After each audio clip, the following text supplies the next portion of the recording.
usually a shortage of options when it comes to food in Hong Kong, but with evolving palates and an industry recovering from the pandemic, food establishments must do more to build their businesses back up. In this episode of DD, Sabrina is taking us into one establishment that seems to have it all figured out, adding a dash of convenience with an innovative experience.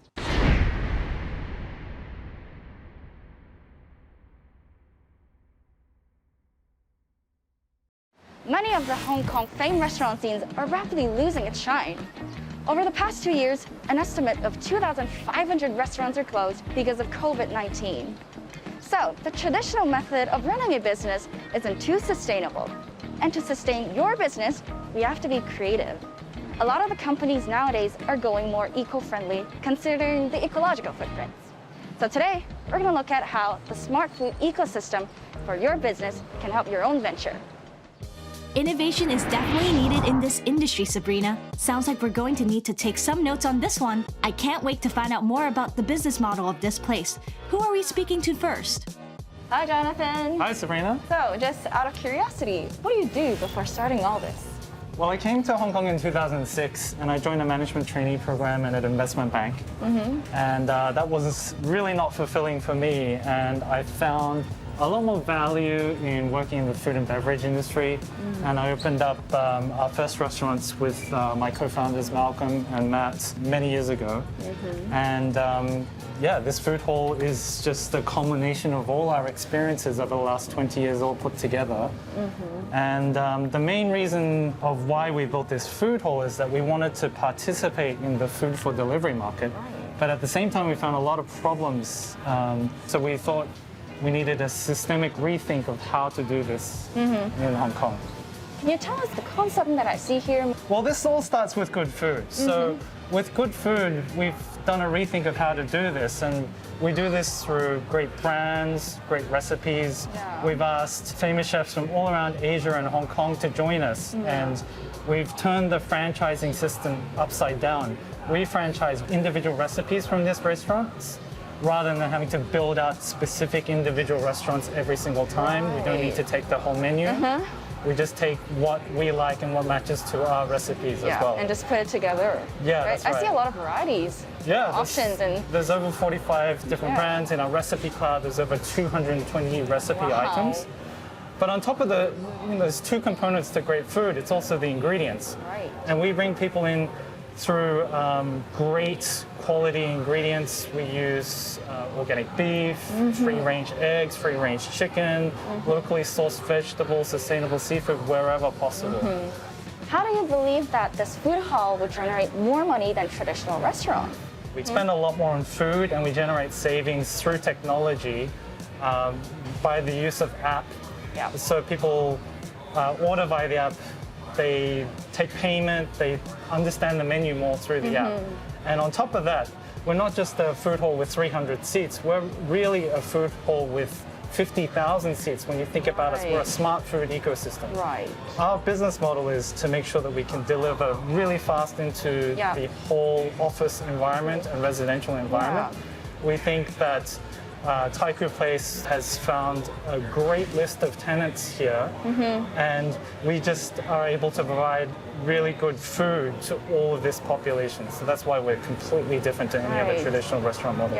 And with an app, I'm sure it's much more convenient and faster, and they can just look at the menu and decide what they want to eat, and then they'll come here, quickly pick up their lunch. Just great choices for people working here. From a customer's perspective, when they are able to order via the app, it's best-in-class convenience. They can come and pick up their food from the to-go counter. It's a 30-second experience. Or the food is delivered to them. And when it's delivered to them, we're so close to them. The surrounding buildings are just a really short walk. So this food gets delivered fast, fresh, and the food is still hot. And also from a sustainability standpoint, we have a plastic-free kitchen. Our delivery is done by foot, so it's a no carbon delivery strategy, and all of our packaging is home compostable. So clearly it's very hard to just do all this by yourself. So what are the efforts on the collaboration of your partners? We've had to collaborate with everyone that we've met over the last 20 years. There's been so many different brands and partners that we've been working with. A great example of this is with our Malaysian items. So we've found a supply chain solution to make sure that we have authentic tastes and flavors. Right. So the sauces, the prawn head pastes, the bak kut teh herbs and spices, we import them from Malaysia on a boat to Hong Kong to minimize the carbon impact. And that's how we can replicate these authentic flavors and tastes through the training with the chefs from Malaysia, and we replicate them here. We wanted to introduce coffee with a purpose. Yeah. So I personally visited the farm in Vietnam, and we sourced these beans direct from the farmer. And in essence, these farmers have been exploited because the aggregators come along. They, at the wrong time of the year, they offer a very low price, and the farmers sometimes need to accept these low prices. So what we do, what we offer is we step in and we say we will pay a regular Hong Kong price for the coffee bean, and we source direct the green beans to Hong Kong. We roast them here locally in Hong Kong, and we've been playing with different types of roasts and blends.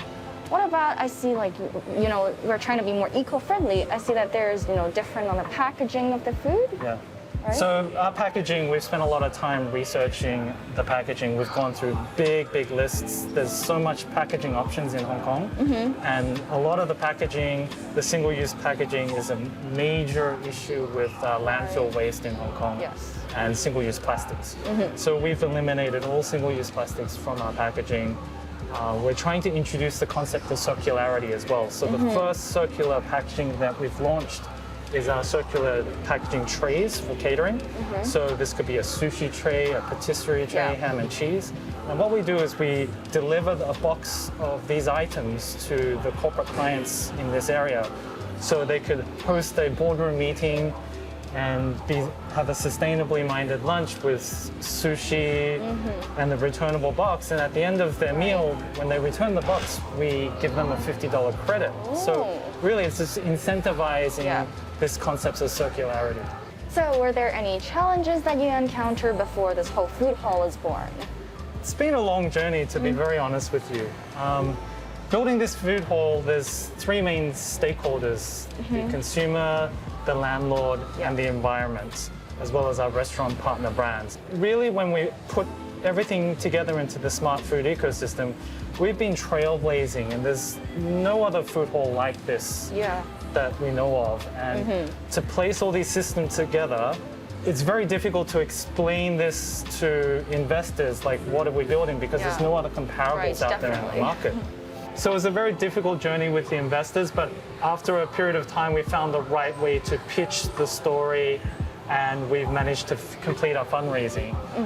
Fortunately, we've had a very supportive landlord, so they've given us a lot of support with the building of the premises, the marketing of the product, and obviously the introductions to all the great tenants that are in this space. Hi, Ringo. Hi, Sabrina. Can you tell us a little bit about your role in this food hall? I'm a procurement manager in food halls. So I'm basically for the daily purchase for the food items and also the non-food items here.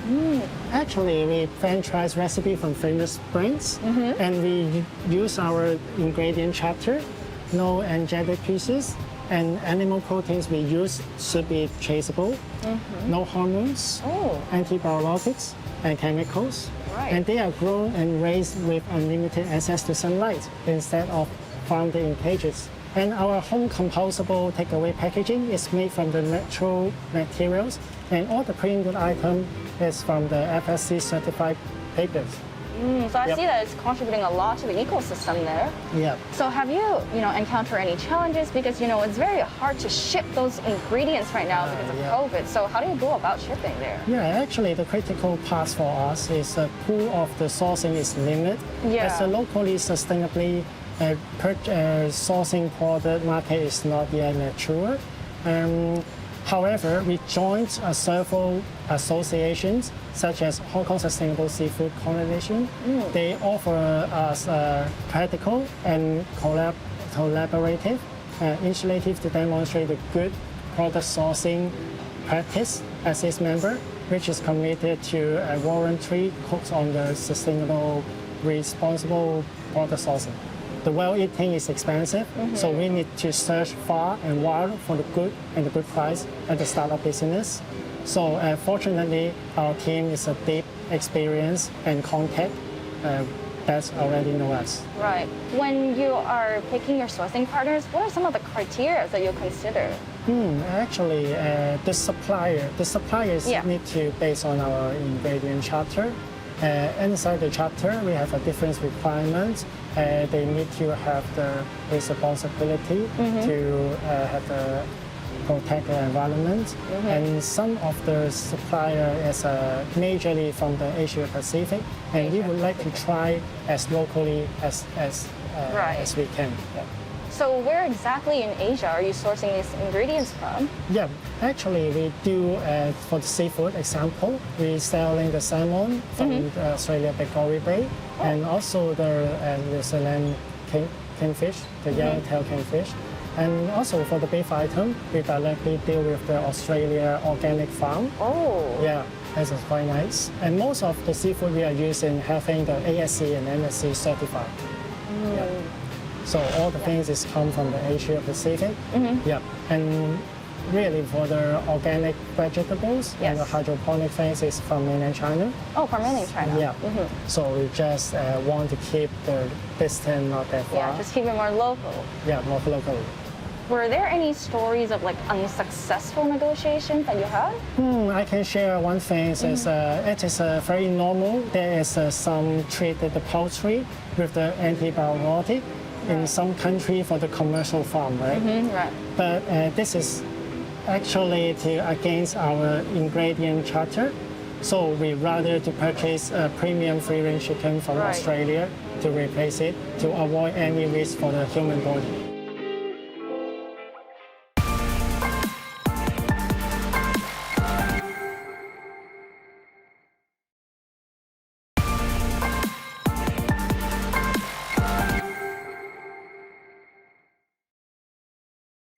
After some very insightful conversations, we're back at a food hall in Quarry Bay where Sabrina is discovering how this establishment is enhancing the customer experience. The pandemic has changed the way we live, work, and eat, so it's no surprise that there are people out there looking to ride this wave of change to create an innovative business model that better fits today's consumers. Investing in a smart food ecosystem is a major step, but is it a sound investment? Let's check back in with Sabrina to find out. Tell us a little bit about your role. Sure, so I'm a senior portfolio manager here in Taikoo Place, but specifically I focus on amenity strategy and user experience for our customers. So just out of curiosity, what are some of the factors that you look for in your tenants when you're renting out a space to them? Well, we do a lot of work to reach out to our customers, so we really know what it is that the tenants here in the portfolio are looking for. So the first thing we look for is obviously tailored brands that answer those needs. Right. But we also look for something that's unique, that helps with our placemaking strategy. You know, placemaking is at the core of everything we do, so it's quite a carefully tailored approach. Yeah, definitely. Yeah. So when renting out this space, to a startup company, there's no, it's a totally new thing. It's an innovative, business model. Yeah. And there's no benchmarks to lay back on. Is there any fear? I wouldn't say fear, and I wouldn't say exactly a startup. I mean, it's definitely a new concept from very trusted operators. There's a lot of different people in the market that know what they're doing, but creating new products all the time. So we definitely want to be a part of that. We like something new, and what comes to the portfolio as a result is actually a huge benefit to us. How do you see the impact of this food hall in this area? Actually, we're very lucky to have this food hall in the area. They're very unique in the sense that they offer multiple brands that we would want to get across Hong Kong in one space, which is actually really good. And brands in, especially Asian food with a focus on sort of unique, quite funky, younger generation as well, and at a really good price point. But most specifically, actually, they do two things that were very interesting to us. One is they have a sustainability really strongly at the core of their business, which really speaks to what we do here at Taikoo Place. Sustainability and sustainable business is very important to us. But more than that, they're actually using technology in a really unique way to engage the customer, understand needs and trends. So what is the difference really when considering, the tenants for this food hall here, comparing to what we already have? Compared to the market, actually, it's an interesting question because especially for a space this size, and there aren't that many operators in the market that could do something like this and do it so uniquely. Right. So I think, That was one of our main considerations, but also it's about bringing something completely different to the portfolio, so we were willing to take that risk. We cater to a very diverse audience here, from C-suite, senior management, right through to the general office worker, but also very different business types. So we really need to look for something that brings that diversity, the creativity into the portfolio as well. Compared to the normal business model of a restaurant, that's actually not easy to do. So we're hoping to be able to tick quite a few boxes with this one space. So the pandemic has been around for 2 years now, and a lot of the restaurants has closed down. So I just want to know, like, the considerations behind that you thought of trying this new restaurants here. Yes, it's a very good point, and actually, obviously, with the pandemic, we've had to be very conscious of whether that changes our amenity strategy or the plans that we have to bring F&B into the portfolio. With this particular food hall, we had actually started the conversations before the pandemic, so we were very lucky that both ourselves and our partner wanted to continue. But also, while there is a lot of distress in the industry, we are seeing a lot of interest. There's still a lot of opportunity out there, and the big groups that are doing good things are still willing to take this opportunity to expand, do something different, and that's something we're very interested in. Support from all stakeholders is critical to the success of your venture, but risk is always prevalent when doing something nobody else has done before. The question is, how would an investor see this? Hi, Ariel. Hi, Sabrina. Can you just tell us a little bit about yourself and how this opportunity really came about? Sure. So I'm a PropTech investor. I invest in technologies which relates to the real estate and the built environment. This opportunity came through the founder of this food hall, who I know for a previous investment of mine. I feel like F&B and hospitality is really a big part of the lifestyle and experiential opportunity for real estate to become more interesting, to become more in tune with the times. So that's how it came about. We talked for quite a while about not just the opportunity in Hong Kong itself, but what will it mean for an expansion, a nation and global expansion. And I thought that it will be a great place to invest. Yeah, definitely. What are the factors that you're considering when investing in this food hall rather than, picking over traditional restaurants? So I think a few things. First of all, the premise of this place is beyond just a traditional food hall. Yeah, definitely. There is a lot of sustainability elements, which I quite like. It becomes a service to the real estate owner who would host such a food hall in their premises. And in addition, there is a strong tech component with the app, with the reservation app, which can go many, many ways. So I look at it as the existing food hall here in Hong Kong, in this locality, but also what can it be in other places in Hong Kong or even in Asia or globally. So for me, scale is important. Connection to real estate and how this relates to the built environment is important as a service, and also the sustainability aspect. How can this place affect our environment, make the community better, make the environment better? So there are a lot of risk factors to consider. What made you really, step forward into investing here? What are some of the risks? I think that the F&B industry globally, and especially in Hong Kong, has been through some really tough times with COVID pandemic, with all the closures that we had. So of course this actually enhanced the risk.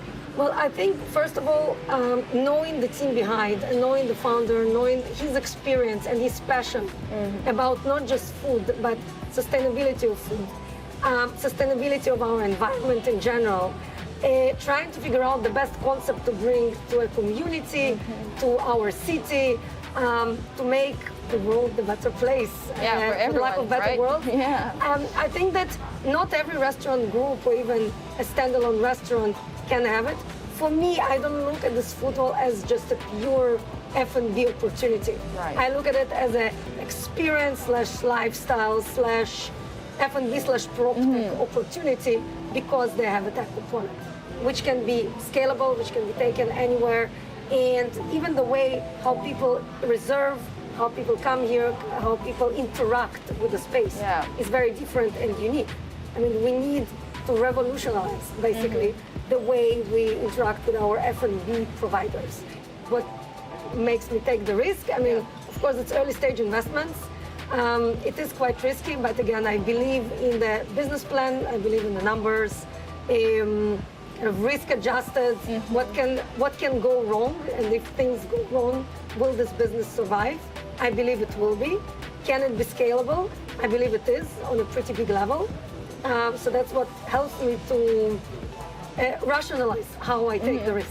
When you're doing the investment in this food hall, what are you looking for in return? So I think in this particular case, it's the sustainability angle. Right. The fact that the materials and the ingredients are sustainable. The materials to build, those chairs and tables are sustainable. Right. And the fact that this whole package can be of service to the real estate owners who host this particular food hall. I think that's beyond just the numbers. You can't really qualify it. You can put a number on it, but I think that this creates a sellability of this concept to real estate owners, to the public, to the neighborhood, to all the stakeholders, basically. Right. We've had some really interesting conversations today, and what I got out of this is that it's always easier to take the simple route of being cost efficient. But just taking one step further and putting a little bit more effort into this, we create this new food hall. Just like what Ariel said, sometimes we gotta think outside the box, because this is way beyond just an F&B company. The smart food ecosystem definitely enhances the qualities of life in the community, for the environment, and for people in Hong Kong.